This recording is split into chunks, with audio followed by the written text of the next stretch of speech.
Hi hello నమస్తే. నా పేరు డాక్టర్ రాజ్ కుమార్ వేముల. ఇవాళ నేను ఒక కొత్త టాపిక్ తోటి మీ ముందటికి వచ్చాను. అదేంటంటే ప్లాసెంటా. ప్లాసెంటా అంటే తెలుగులో మావి అని పిలుస్తాం మనము. అయితే ఏంటంటే ఈ ప్లాసెంటా ఎక్కడ ఉంటుంది, ఏం పని చేస్తుంది అంటే ఏంటంటే, ఇప్పుడు మామూలుగా మనం ప్రెగ్నెన్సీలో ఫస్ట్ ప్రెగ్నెన్సీ ఎక్కడ స్టార్ట్ అవుతుంది? ఇక్కడ మన ట్యూబ్స్ ఉంటాయి కదా, గర్భసంచి పక్కకు ట్యూబ్స్ ఉంటాయి కదా, ఆ ట్యూబ్స్లో ఆడ కణాలు మగ కణాలు ఫర్టిలైజ్ అవుతాయి. ఫస్ట్ ఫర్టిలైజ్ అయిన తర్వాత జైగోట్ ఫామ్ అవుతుంది. ఆ జైగోట్ ఏదైతే ఉంటుందో అది 6 నుంచి 10 రోజులల్లో గర్భసంచిలోకి వచ్చి అక్కడ అతుక్కుపోతుంది. దాన్ని ఇంప్లాంటేషన్ అని అంటాం అనమాట. ఈ ఇంప్లాంటేషన్ జరగటము ఎక్కడ జరుగుతుంది అనేది చెప్పలేము. అది పై భాగంలో జరగవచ్చు, కింది భాగంలో జరగవచ్చు, రైట్ సైడ్ కానీ, లెఫ్ట్ సైడ్ కానీ, ముందటికి కానీ, వెనక వైపు కానీ ఎక్కడైనా జరగవచ్చు. దీన్ని ప్లాసెంటల్ ఇంప్లాంటేషన్ అని అంటారు అనమాట. అయితే ఈ ప్లాసెంటల్ ఇంప్లాంటేషన్ ఎందుకు అంత ఇంపార్టెంట్ అంటే, కొన్ని సందర్భాల్లో కింది వైపు జరుగుతుంది అనమాట. ఈ ఇంప్లాంటేషన్ కింది వైపు జరిగినప్పుడు దాన్ని ప్లాసెంటా ప్రీవియా అని అంటారు అనమాట. అయితే ఈ ప్లాసెంటా ప్రీవియాలో ఒక 3-4 రకాలు ఉంటాయి.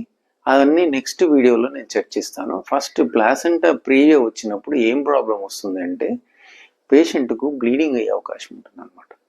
అయితే ఈ బ్లీడింగ్ అయ్యే అవకాశం ఉంటుంది కాబట్టి దీన్ని ఎట్లా డయాగ్నోస్ చేస్తారు అంటే, ఫస్ట్ అల్ట్రాసౌండ్ స్కానింగ్ చేసిన తర్వాత దాంట్లో ప్లాసెంటా ఎక్కడుంది, దాని గ్రేడింగ్ ఏంటి, అది మెచ్యూరిటీ లెవెల్స్ ఎట్లా ఉన్నాయి, అది ఎంతవరకు ఉంది, అది పైకి జరిగే అవకాశం ఉందా లేదా అనే వాటి మీద కూడా మనకు ఒక అవగాహన వస్తుంది అనమాట, ప్లాసెంటా అల్ట్రాసౌండ్ స్కానింగ్ చేసిన తర్వాత. కాబట్టి ఇది ప్లాసెంటా ప్రీవియా. అయితే అది కాకుండా కూడా ఇంకొకటి ఏంటంటే అబ్రప్షో ప్లాసెంటా అంటారు. అబ్రప్షో ప్లాసెంటా అంటే ఈ ప్లాసెంటాకును గర్భసంచికి మధ్యలో ఒక దెబ్బ తాకినప్పుడు కానీ, ఇంకోసారి ఏదన్నా ఒత్తిడి తగిలినప్పుడు కానీ ఏమవుతుందంటే సపరేషన్ అనేది జరిగే అవకాశం ఉంటుంది. సపరేషన్ జరిగినప్పుడు ఏమవుతుందంటే మధ్యలో ఒక రక్తం ఆగి గడ్డగట్టే అవకాశం ఉంటుంది. ఆ గడ్డగట్టిన రక్తాన్ని మనం తీయలేం. కాకపోతే ఏంటంటే దానివల్ల ఎటువంటి ప్రాబ్లమ్స్ వస్తాయి అంటే, పిండానికి రక్త ప్రసరణ తగ్గే అవకాశం ఉంటుంది. అయితే ఈ మావి చేసే పని ఏంటి? ఫస్ట్ థింగ్ ఏంటంటే, మావి తల్లి నుంచి రక్తం ఏదైతే ఉంటుందో గర్భసంచి దగ్గరికి చేరుతుంది. ఆ గర్భసంచిలో నుంచి మావి నుంచి బొడ్డుపేగు ద్వారా పిండానికి రక్త ప్రసరణ జరుగుతుంది. ఇది ఉండటం వల్ల పిండం డెవలప్మెంట్ అయ్యే అవకాశం ఉంటుంది. అయితే ఈ పిండం డెవలప్మెంట్ అనేది ఎప్పుడైతే రక్త ప్రసరణ తగ్గినప్పుడు పిండం డెవలప్మెంట్ అనేది తగ్గుతుంది. ఇది అబ్రప్షో ప్లాసెంటా.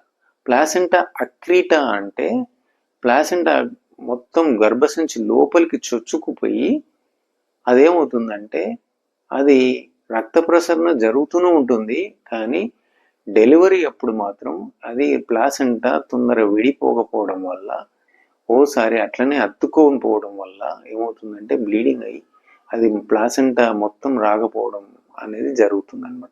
దానివల్ల కూడా కొన్ని పరిణామాలు ఏర్పడతాయి. అది కాకుండా కూడా ప్లాసెంటల్ ఇన్సఫిషియన్సీ అంటే రక్త ప్రసరణ పిండానికి సరిగా జరగకుండా ఉండే అవకాశం ఉంటుంది, ప్లాసెంటల్ ఇన్సఫిషియన్సీ.